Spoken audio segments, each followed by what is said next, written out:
All right, the World Cup starts this week with host cities all over North America. In Toronto, organizers are hosting a World Cup-themed scavenger hunt.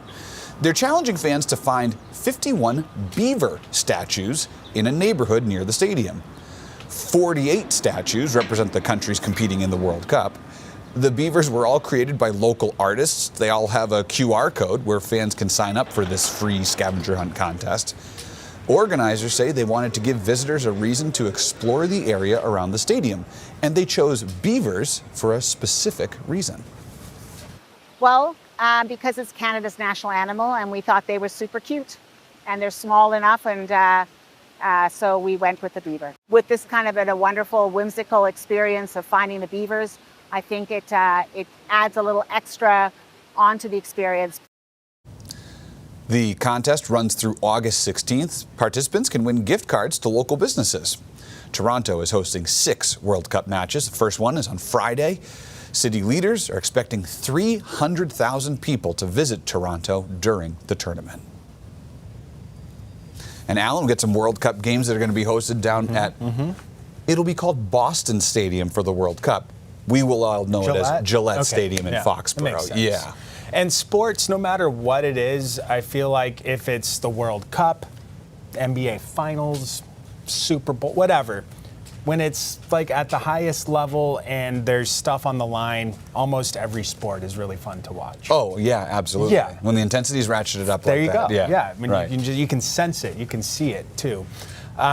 Humidity is ratcheted up right now a little bit. You can say that again, a noticeable difference from earlier in the week. It's tangible. You can feel it. If you've been outside, the dew point map is showing a lot of middle 60s in western and southern Maine. Not as humid to the north, but certainly a change of pace in that department. Temperatures are pretty warm, 80s for most of the state.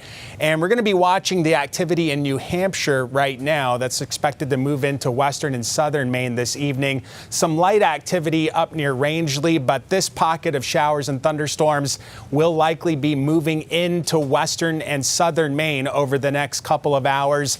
And it looks like in the southern half of the state, that's where these showers will continue to work through during tonight and pre-dawn hours of Thursday. There's a little disturbance up to the north and east of the Great Lakes. This will be moving our way.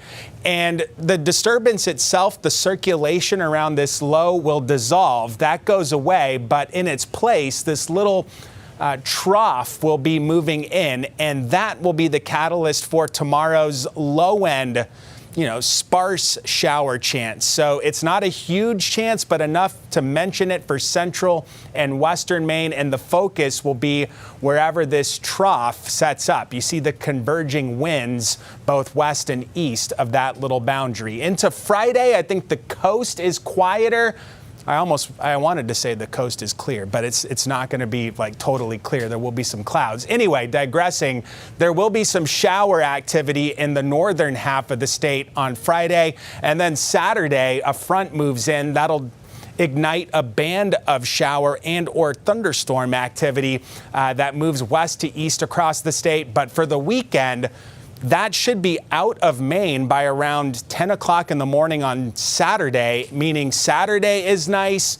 Most of Sunday is nice, definitely the daytime hours.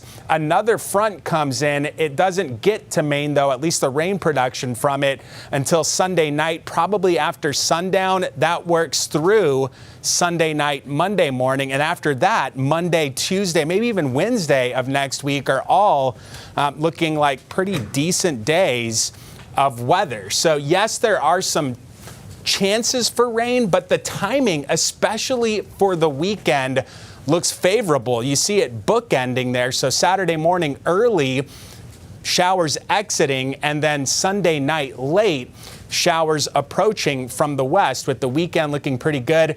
And behind that second front, Chris, like Monday afternoon and Tuesday, looking like the old sunny delight maybe coming back for a visit. Yeah, because the humidity is going to be going down. So that nixes the sunny delight on days like today, where it's decent, but it's humid. Yeah. That stickiness is uncomfortable. Yeah. I can see that criteria. Yeah. All right. Thanks, Alan. You're welcome.